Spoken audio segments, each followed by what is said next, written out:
chosen one, this is not suggestion. This is not advice shaped by emotion or circumstance. This is not an option placed before you for discussion. God said, flee now. Not later. Not when it feels cleaner. Not after you explain yourself. Not after you gain agreement.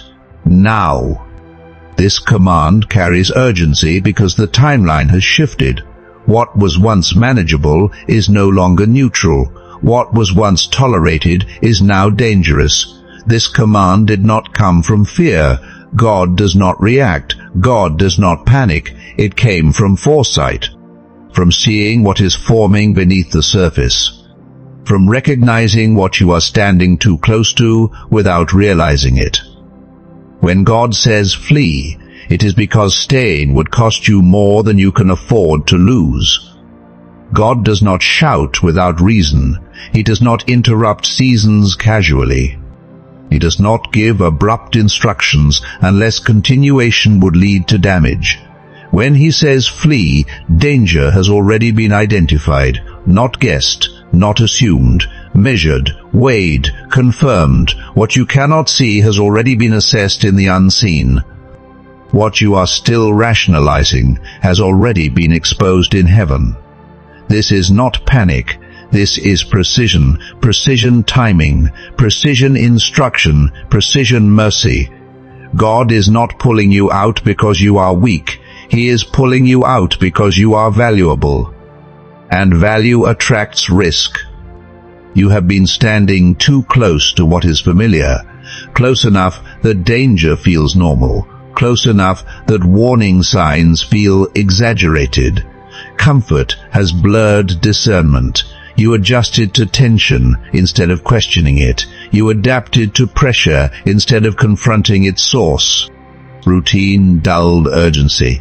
You kept moving because movement felt productive, even when direction quietly shifted. What once felt safe is now a liability, not because it changed suddenly, but because you did.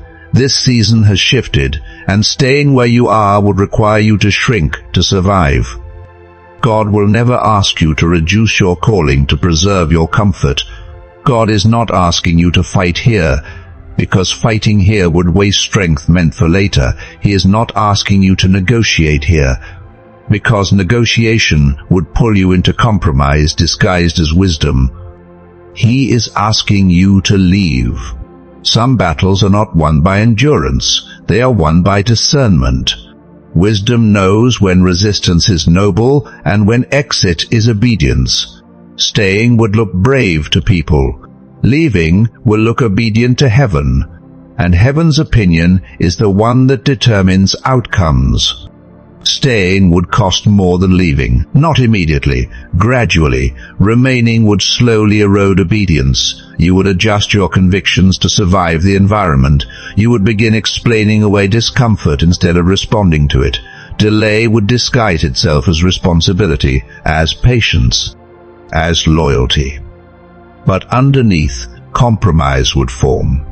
This is how it always happens, not loudly, not dramatically, quietly, respectably, fatally. God is interrupting now because later would be too late to leave cleanly.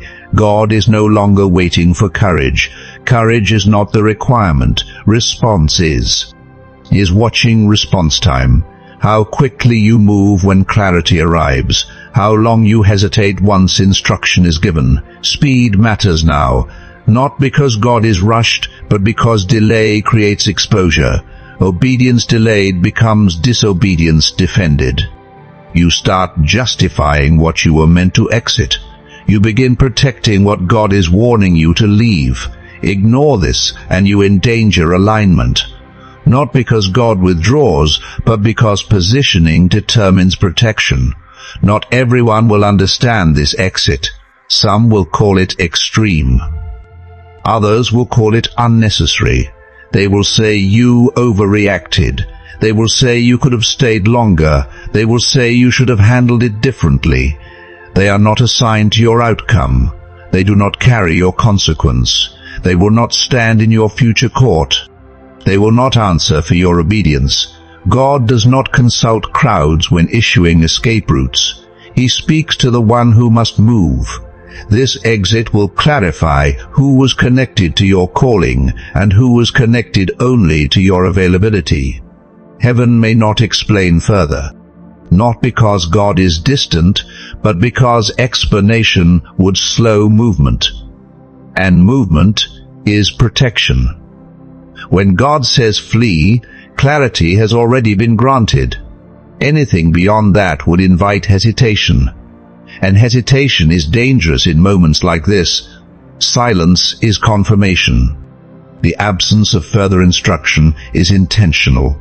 You are not meant to analyze this command. You are meant to obey it. Trust here is not emotional. It is directional. The resistance you feel is confirmation. If this move were optional, pressure would be minimal. If this exit were insignificant, opposition would be quiet. Opposition reveals importance. Hell does not fight exits that lead to safety. It fights obedience that breaks access. What you are leaving provided access. What you are fleeing disrupts leverage.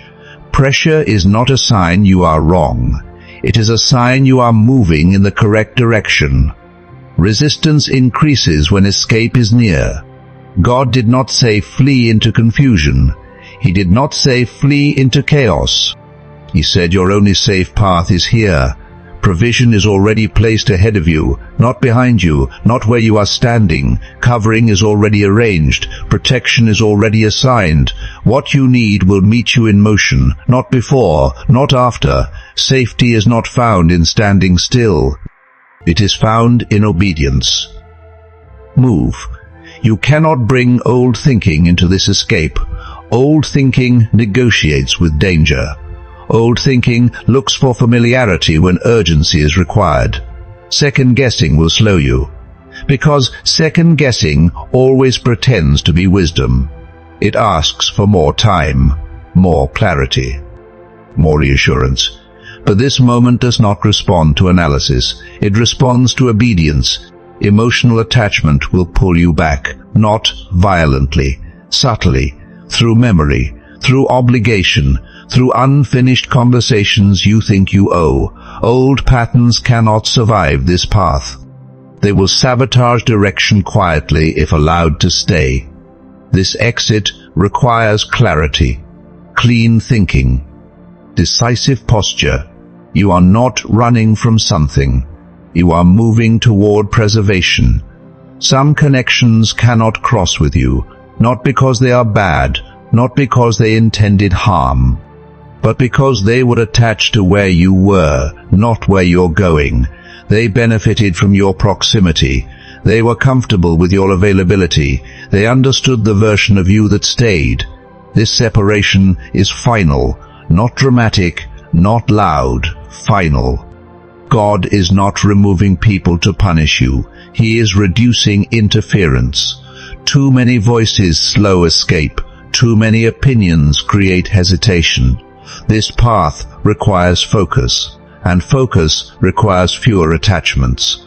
Heaven intervened before harm could finalize, before fatigue became failure, before pressure turned into collapse, before loyalty transformed into compromise, before staying felt justified. This command is mercy in motion, not judgment, not threat, protection disguised as urgency. If God waited longer, you would have stayed long enough to normalize danger. Intervention arrived early because the cost of staying was about to multiply. This is what care looks like when the assignment is valuable. Chosen does not mean sheltered. Chosen means instructed early. Warnings arrive sooner. Correction comes sharper. Expectation is higher.